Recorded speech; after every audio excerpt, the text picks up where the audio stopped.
إبراهيم وعلى آل إبراهيم إنك حميد مجيد. اللهم بارك على محمد وعلى آل محمد كما باركت على إبراهيم وعلى آل إبراهيم إنك حميد مجيد. அன்பார்ந்த இஸ்லாமிய சகோதரர்களே, ஒவ்வொரு முஸ்லிமும் கட்டாயமாக தெரிந்து கொள்ள வேண்டும் என்ற அந்த விடயத்திலே முதலாவதாக நாம் இஸ்லாத்தின் கடமைகள் 5ஐயும் பார்த்துவிட்டு, இரண்டாவதாக ஈமான் கொள்ள வேண்டிய விடயங்கள் 6. அதில் முதலாவது அல்லாஹ்வை பற்றிய ஈமான். அதிலே லா இலாஹ இல்லல்லாஹ் அதனுடைய பொருள், முஹம்மதுன் ரசூலுல்லாஹ் என்பது பற்றிய பொருளை பார்த்துவிட்டு, அந்த அல்லாஹ் தஆலாவுடைய அந்த ஏகத்துவத்தை நிலைநாட்டக்கூடிய சில உதாரணங்களையும் தவிர்த்து கொள்ள வேண்டிய சில விடயங்களையும் பார்த்து வந்தோம். அந்த வகையிலே நேரடியாக ஏகத்துவத்துக்கு முரண்பாடாக வரக்கூடியதுதான் ஷிர்க், இணை வைத்தல். இணை வைத்தலுடைய வகையை பார்த்துவிட்டு, அடுத்ததாக குஃப்ர், இறை நிராகரிப்பு அல்லது இறை மறுப்பு. அந்த பாடத்திலே நாம் சென்ற வகுப்பிலே சில விடயங்களை கூறிவிட்டு நாம் வகுப்பை முடித்துக் கொண்டோம். அந்த வகையிலே இன்று இன்ஷா அல்லாஹ் குஃப்ருடைய வகைகள், இறை நிராகரிப்பின் வகைகளை எடுத்துக்கொண்டால் 2 வகைகளாக அறிஞர்கள் பிரித்திருக்கிறார்கள். ஒன்று அல் குஃப்ருல் அக்பர், அதாவது பெரிய இணை வைத்தல். இந்த பெரிய இணை வைத்தல் என்பது அந்த நிலையிலே அவன் மரணிக்கின்ற போது அவன் நிரந்தரமாக நரகத்துக்கு சொந்தக்காரனாக மாறுகிறான். அல்லாஹ் பாதுகாக்க வேண்டும். அதனை 5 வகைகளாக அல்லது 5 பிரிவுகளாக பிரித்திருக்கிறார்கள். இரண்டாவது வகை அல் குஃப்ரு அல் அஸ்கர், அதாவது சிறிய இறை நிராகரிப்பு. அந்த சிறிய இறை நிராகரிப்பு பெரிய இறை நிராகரிப்பை போன்று இல்லாவிட்டாலும் கூட அதனை ஒட்டுமொத்தமாக தவிர்த்து கொள்ள வேண்டும் என்பது பற்றிய வழிகாட்டல்கள், ஏராளமான ஹதீஸ்களையும் வழிகாட்டல்களையும் நாம் காணலாம். இந்த இறை நிராகரிப்பிலே முதலாவது பெரிய இணை வைப்பு என்பது, பெரிய இறை நிராகரிப்பு என்பது, குஃப்ர் என்பது 5 பிரிவுகளாக பிரிக்கிறார்கள். முதலாவதாக குஃப்ரு தக்தீப், அதாவது பொய்ப்பித்தல். அதாவது உண்மையான ஒரு விடயத்தை அவன் வேண்டும் என்றே நினைத்து பொய்ப்பிப்பது. அது ஒரு குர்ஆன் வசனமாக இருக்கலாம், அல்லது முழு குர்ஆனாக இருக்கலாம், அல்லது ரசூல்மார்களாக இருக்கலாம், அல்லது ரசூல்மார்கள் ஏதாவது ஒரு தூதரை, ஏதாவது ஒன்றை ஒரு மனிதன் பொய்ப்பிப்பான் என்றால், உதாரணமா ஒரு நபியை பார்த்து நீ நபி இல்லை என்று சொல்வானாக இருந்தால் அவன் குஃப்ர். குர்ஆனை அல்லது குர்ஆனில் ஏதாவது ஒரு வசனத்தை அவன் பொய்ப்பிப்பானாக இருந்தால் அவன் இறை நிராகரிப்புக்கு போய்விடுவான். அல்லாஹ் பாதுகாக்க வேண்டும். இது முதலாவது வகை. இரண்டாவது பெரிய இறை நிராகரிப்பிலே உள்ளதுதான் பெருமை அடித்தல் அல்லது கர்வத்தின் மூலமாக அல்லது மறுப்பதன் மூலமாக புறக்கணித்தல். உதாரணமாக இப்லீஸை போன்று அல்லாஹ் சுப்ஹானஹு வ தஆலா அல் குர்ஆனிலே கூறுகிறான், وَإِذْ قُلْنَا لِلْمَلَائِكَةِ اسْجُدُوا لِآدَمَ, வானவர்களுக்கு அல்லாஹ் கட்டளையிடுகிறான் ஆதம் நபி அவர்களுக்கு சுஜூது செய்யுமாறு. ஆனால் வானவர்கள் சுஜூது செய்தார்கள், சிரம் சாய்த்தார்கள். இல்லா இப்லீஸ், இப்லீஸை தவிர. அபா வஸ்தக்பர், அவன் மறுத்து பெருமை அடித்தான். வகான மினல் காஃபிரீன், அவன் இறை நிராகரிப்பாளர்கள் என்று ஆகிவிட்டான் என்று அல் குர்ஆன் கூறுகிறது. அப்ப இரண்டாவது மறுத்து பெருமை அடிப்பதன் மூலமாக இறை நிராகரிப்பிலே நுழைவது. மூன்றாவது குஃப்ருல் இஅராப், புறக்கணிப்பது. உதாரணமாக உண்மையான ஒரு செய்தி நமது காதுக்கு எட்டுகிறது, அதனை நமது உள்ளம் உள்வாங்குகிறது, இருந்தாலும் அதனை பொறுப்பில் எடுக்காமல் கணக்கெடுக்காமல் கவனீனமாக விட்டு விடுவது. இது குஃப்ருல் இஅராப், புறக்கணித்தல் மூலமாக இறை நிராகரிப்பில் நுழையக்கூடிய செய்தியாக இருக்கிறது. மூன்றாவது குஃப்ரு ஷக், சந்தேகம். உதாரணமா தெளிவான உண்மையான ஒரு விடயம் இருக்கின்ற போது அந்த உண்மையை பற்றிய சந்தேகம், இது உண்மையாக இருக்குமா அல்லது உண்மையா என்ற சந்தேகம் கொள்வது என்பது உதாரணம் தெளிவான விடயம்.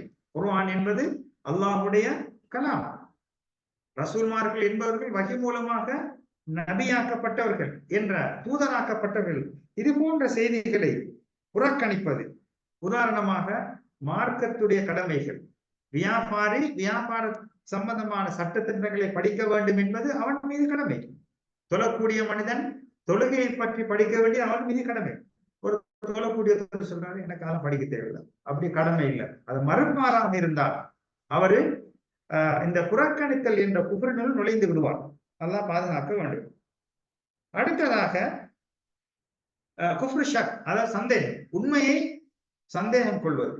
தெளிவான ஒன்றை அவன் மனதிலே ஒரே சந்தேகத்துக்குள் ஏற்படுத்திக் கொள்வது, இது இறை நிராகரிப்பிலே சேரும். ஐந்தாவது குஃப்ரு நிஃபாக், நயவஞ்சகத்தின் மூலமாக குஃப்ர் இறை மறுப்பிலே விழுந்து விடுவது. உதாரணமாக, நாவினால் சொல்லக்கூடிய ஒரு விடயம் ஆனால் உள்ளத்தில் இருப்பது வேறொரு விடயம். அதாவது ஒன்றை சொல்லி நடந்து கொள்வது வேறொன்று, இது நிஃபாக். எனவே இந்த பெரிய இறை நிராகரிப்பிலே வரக்கூடியதான் பொய்ப்பித்தல் மூலமாக குஃப்ராகுவது. இரண்டாவது பெருமை அடித்தல், மறுத்தல், கர்வத்தின் மூலமாக இறை நிராகரிப்பிலே விழுவது. மூன்றாவது புறக்கணித்தல் மூலமாக, உண்மை என்று தெரிந்தும் அதனை வேண்டும் என்று புறக்கணிப்பது, அது இறை நிராகரிப்பாக கருதப்படும். உண்மையான விடயங்களை சந்தேகம் கொள்வது, உண்மை என்று தெளிவாக தெரிந்தும் அதிலே சந்தேகம் கொள்வது. ஐந்தாவது நயவஞ்சகம், முனாஃபிக்தனமாக நடந்து கொள்வது. இவைகள் அனைத்தும் பெரிய இறை நிராகரிப்பாக கருதப்படும். அல்லாஹ் பாதுகாக்க வேண்டும். அதே நிலையிலே அவன் மரணிப்பான் என்றால் அவன் ஒதுங்குமிடம் நிரந்தர நரகமாக இருக்கும். அல்லாஹ் பாதுகாக்க வேண்டும். இரண்டாவது சிறிய இறை நிராகரிப்பு, அந்த நிரந்தர நரகத்துக்கு உரியவனாக மாறாவிட்டாலும் தவிர்த்து கொள்ள வேண்டிய ஒரு விடயம். இந்த சிறிய இறை நிராகரிப்பை பொறுத்தவரையில் அது ஹதீஸிலே சொல்லப்பட்டிருக்க வேண்டும். இது சிறிய இறை நிராகரிப்பு என்று. பெரிய இறை நிராகரிப்பு பொதுவாக சொல்லப்பட்டிருக்கு தெளிவாக. உதாரணமாக நாம் இந்த சிறிய இறை நிராகரிப்புக்கு நாம் சொல்வதென்றால், அல்லாஹ் தூதர் ஸல்லல்லாஹு அலைஹி வஸல்லம் அவர்கள் கூறுகிறார்கள், இஸ்னதானி ஃபின்னாஸி ஹுமா பிஹிம் குஃப்ர். மனிதர்களிடத்திலே இரண்டு விடயங்கள் இருக்கின்றன, அது குஃப்ர், இறை நிராகரிப்பு என்று பொதுவாக, அதாவது அரபியிலே நக்கீரா என்று சொல்வார்கள், பொதுவாக சொல்லப்பட்டுள்ள விடயம். இதனால் இது சிறிய இறை நிராகரிப்பு என்ற வட்டத்திலே அறிஞர்கள் பிரித்திருக்கிறார்கள். உதாரணமாக குலம், கோத்திரம், குடும்பங்களை பற்றி குத்தி காட்டுவது அல்லது குறை சொல்வது, இவைகள் எல்லாம் குஃப்ர், சிறிய இறை நிராகரிப்பாக கருதப்படும். அதே போன்று ஒருவர் மரணித்து விட்டால் அந்த மையத்துக்காக ஒப்பாரி வைத்து அழுவது, இது குஃப்ராக கருதப்படும். எனவே குஃபுருடைய வகைகள் இரண்டு, பெரிய குஃபுர், சிறிய குஃபுர். பெரிய குஃபுரிலே நாம் ஐந்தாக நாம் பிரித்திருந்தோம். பொய்ப்பித்தல் மூலமாக குஃபுர், பெருமை அடித்தல் மூலமாக இறை நிராகரிப்பது, புறக்கணித்தல் மூலமாக இறை நிராகரிப்புக்குள் மாறிவிடுவது, உண்மையிலே சந்தேகம் கொள்வது, உண்மையான விடயத்தை சந்தேகம் கொள்வது. ஐந்தாவது நயவஞ்சகம். சிறிய அதாவது சிறிய இறை நிராகரிப்பு உதாரணமாக நாம் கூறினோம், குலம், கோத்திரம், குடும்பத்தினர்களை குத்தி காட்டுவது. அதே போன்று இன்னும் ஒரு உதாரணம் என்ன சொன்னா, மௌத்தானவங்களுக்காக ஒப்பாரி வச்சு அழுகுறது, கூலிக்கு மாரடிக்குன்னு சொல்லுவாங்க இல்லையா, அதாவது அழுகுறது வந்து கூலிக்கு வேணும்னு கவலை இல்லை, அதாவது இந்த கவலையை வெளிப்படுத்துறதுக்காக ஒரு கையாளக்கூடிய ஒரு விடயம், அது உண்மையிலே குஃப்ரிலே போய் சேர்க்கக்கூடிய விடயமாக இருக்கிறது. எனவே இந்த அல்லாஹ்வை பற்றி ஈமான் கொள்ளக்கூடிய விடயங்களிலே நாம் ஏகத்துவம், இணை வைப்பு, இறை நிராகரிப்பு பற்றி பார்த்து விட்டோம். ஈமான் கொள்ள வேண்டிய 6 விடயங்கள். இரண்டாவது விடயம் என்ன? ஆமன்து பில்லாஹி வ மலாயிகத்திஹி, அதாவது மலக்குமார்களை பற்றிய ஈமான், வானவர்களை பற்றிய ஈமான். உதாரணமாக இந்த வானவர்களை பற்றி ஈமான் கொள்வது எவ்வாறு என்றால், அவர்கள் வாழக்கூடிய ஒரு மறைவான உலகம், நமக்கு பார்க்கலுமா, ஒரு மறைவான உலகம். அவர்கள் ஒளியினால் படைக்கப்பட்டிருக்கிறார்கள், நூர், ஒளியினால் படைக்கப்பட்டிருக்கிறார்கள். அவர்களை பொறுத்தவரையிலே தொடரான வணக்கத்திலே இருப்பார்கள். அவர்களுடைய வேலையெல்லாம் என்ன? அல்லாஹ்வுடைய கட்டளைகளை நிறைவேற்றுவது. அடுத்ததாக அல்லாஹ்வுக்கு தனித்துவமான, உதாரணம் ருபூபியா, உலூஹியா, அதாவது படைப்பித்தல், நிர்வாகம் செய்தல், வணக்கத்துக்கு தகுதியானவன் போன்ற இந்த அல்லாஹ்வுக்கு சொந்தமான விடயங்களில் இவர்கள் யாரும் எந்த பங்கும் கொள்ள மாட்டார்கள். மலக்குமார்களுக்கு ருபூபியா, உலூஹியா போன்றவைகளில் எந்த விதமான பங்கும் கிடையாது.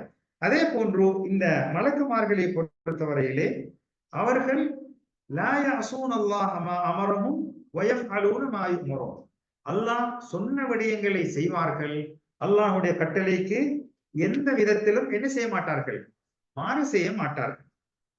எனவே இந்த வானவர்கள் ஏராளமான எண்ணிக்கை கொண்டவர்கள். எத்தனை பேர் இருக்கிறாங்க? உண்மையான எண்ணிக்கை யாருக்கு தெரியும்? அது அல்லாஹ்வுக்கு மாத்திரமே தெளிவான விடயம். ஏராளமான மலக்குமார்கள் இருக்கிறார்கள் என்பதை நாம் ஈமான் கொள்ள வேண்டும். சுருக்கமாக இந்த மலக்குமார்களை பற்றி ஈமான் கொள்ள வேண்டிய ஒரு 4 விடயங்களை நாம் நினைவூட்டலுக்காக நான் கூறுகிறேன். உதாரணமாக, முதலாவது, மலக்குமார்கள் இருக்கிறார்கள் என்று நம்பணும். இருந்தா தானே அவர்கள் யாரு எவரு என்னன்னு நம்புவோம். முதலாவது என்ன செய்யணும்? வானவர்கள் என்கிற ஒரு கூட்டம், மலக்குமார்கள் என்ற கூட்டம் இருக்கிறார்கள் என்பதை நாம் நம்ப வேண்டும். இரண்டாவதாக, அல்லாஹ் சுப்ஹானஹு வ தஆலா சில வானவர்களுடைய பெயரை அல் குர்ஆனிலும் நபி அவர்கள் ஹதீஸிலும் கூறியிருப்பார்கள். அதனை பெயரை சொல்லி ஈமான் கொள்ள வேண்டும். உதாரணமாக ஒரு பெயர் ஜிப்ரீல், மீகாயில், இஸ்ராஃபில், இது போன்ற பெயர்களை பெயர் சொல்லி நம்ப வேண்டும். மூன்றாவதாக, அல் குர்ஆன், அஸ்ஸுன்னா, ஹதீஸும் குர்ஆனும் நபிமார்கள் அந்த வானவர்களுடைய சில பண்புகளை சொல்லும். உதாரணமா, இவர்கள் இப்பேற்பட்ட சிறப்புகளை கொண்டவர்கள், அல்லது இவர்கள்ட்ட இந்த தகமைகள் இருக்குது, அவருடைய படை கோலங்கள் இப்படி இருக்கு, குர்ஆன் சொல்லியிருக்கு, ஹதீஸ். ஆனா அப்படியே நம்ம உதாரணமாக ஜிப்ரீல் அலைஹிஸ்ஸலாமை பத்தி சொல்லும் போது நபி அவர்கள் சொல்கிறார்கள், எப்படி எத்தனை இறக்கை இருந்துச்சா? 600 இறக்கைகள். அப்ப இது ஹதீஸ்ல சொல்லப்பட்டதை நாம் என்ன செய்வோம்? அப்படியே நம்புவோம். நாம வியாக்கியானம் சொல்ல வேண்டிய எந்த தேவையும் உரிமையும் நமக்கு கிடையாது. நான்காவதாக, நபிமார்களுக்கென்ன இந்த வானவர்களுக்கென சில பொறுப்புகளை அல்லாஹ் கொடுத்திருக்கிறான், சில கடமைகளை கொடுத்திருக்கிறான். அந்த கடமைகளை, என்னென்ன கடமைகளை அல்லாஹ் அவர்களுக்கு பணித்திருக்கிறானோ அந்த பணிகளை அவர்கள் எந்தவித சலிப்பும் இல்லாமல் என்ன செய்வார்கள்? தொடர்ந்து செய்து கொண்டே இருப்பார்கள். உதாரணமாக, வானவர்களுடைய ஒரு செயல் எப்படி? தஸ்பீஹ் செஞ்சு கொண்டிருப்பாங்க, வணங்கி கொண்டிருப்பாங்க. வேற நபிமார்கள், அதாவது வானவர்களுடைய சில பெயர்களை சொல்லி சில பொறுப்பு. உதாரணமா ஜிப்ரீல் அலைஹிஸ்ஸலாம், அவனுடைய வேலை என்ன? வஹீ கொண்டு வாரு. அல்லாஹ் தஆலா நபிமார்களுக்கு தூத செய்திகளை அனுப்பி வைப்பான். இரண்டாவதா இஸ்ராஃபில் அலைஹிஸ்ஸலாம், அவங்களோட வேலை என்ன?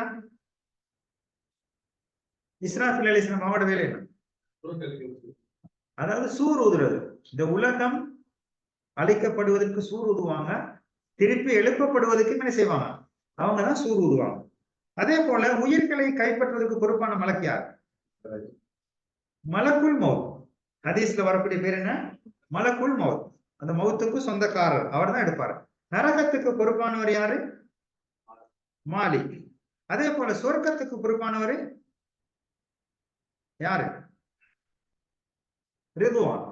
உதாரணமா சில பெயர்கள் சொல்லி அந்த வானவர்களுடைய பெயர் சொல்லப்படும், அதை அப்படியே நாம பெயர் சொல்லி நம்பணும். அடுத்து அவர்களுடைய சில பொறுப்புகளையும் ஹதீஸ்ல வரும், அதையும் அப்படியே நாம நம்புவோம். இதை தவிர நாம சில பொறுப்புகளை கொடுப்பதோ அல்லது விளக்கங்கள் கூறுவதோ ஒட்டுமொத்தமாக தவிர்க்கப்பட வேண்டிய விடயமாக இருக்கிறது. எனவே சுருக்கமாக ஈமான் கொள்ள வேண்டிய 6 விடயங்கள். இரண்டாவது, மலக்குமாரை பற்றி ஈமான் கொள்வது. முதலாவதாக, அவர்கள் வாழக்கூடியது ஒரு மறைவான உலகம், ஒளியினால் படைக்கப்பட்டுள்ளார்கள், தொடரான வணக்கத்தில் ஈடுபட்டுக் கொண்டிருப்பார்கள். அல்லாஹ்வுக்குரிய எந்த தனித்துவமான பண்புகளும் மலக்குமார்களுக்கு கிடையாது. அல்லாஹ் ஏவியதை செய்வார்கள், மாறு செய்ய மாட்டார்கள்.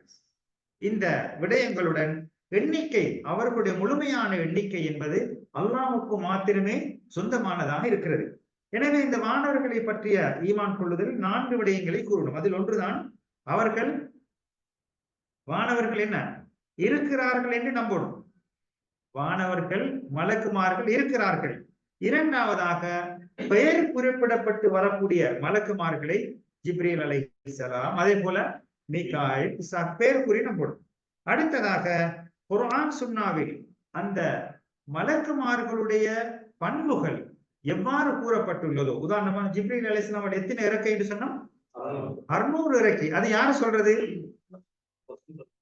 முஹம்மத் நபி ஸல்லல்லாஹு அலைஹி வஸல்லம் சொல்லி இருக்கிறாங்க. அப்ப அதை நம்ம அப்படியே நம்பணும். அதே போல இந்த மலக்குமார்கள் என்பவர்கள் லா யஸூனல்லாஹ மா அமரஹும் வ யஃஅலூன மா யுமரூன், அல்லாஹ்வுடைய கட்டளையை முழுமையாக செயல்படுத்துவார்கள், ஒருபோதும் மாறு செய்ய மாட்டார்கள் என்ற செய்திகளை நாம் இந்த வானவர்களுடன் அவர்களை பற்றி ஈமானுடன் நாம் எடுத்துக்கொள்ள வேண்டும். இன்ஷா அல்லாஹ் அடுத்த வகுப்பிலே 3வது ஈமான் கொள்ள வேண்டிய விடயம் என்ன? ஆமன்து பில்லாஹி வ மலாயிகத்திஹி வ குதுபிஹி, வேதங்களை பற்றி ஈமான். எனவே அல்லாஹ்வுடைய அந்த வேதங்களை எவ்வாறு விசுவாசம் கொள்ள வேண்டும் என்பதை பற்றி இன்ஷா அல்லாஹ் அடுத்த வாரத்திலே நாம் பார்ப்போம். வல்லவன் அல்லாஹ் எதனை கேட்டோமோ அதனை வாழ்வில் எடுத்து நடப்பதற்கு வல்லவன் அருள் புரிவானா என்ற பிரார்த்தனையோடு விடை பெறுகிறேன். வஸ்ஸலாமு அலைக்கும் வரஹ்மத்துல்லாஹி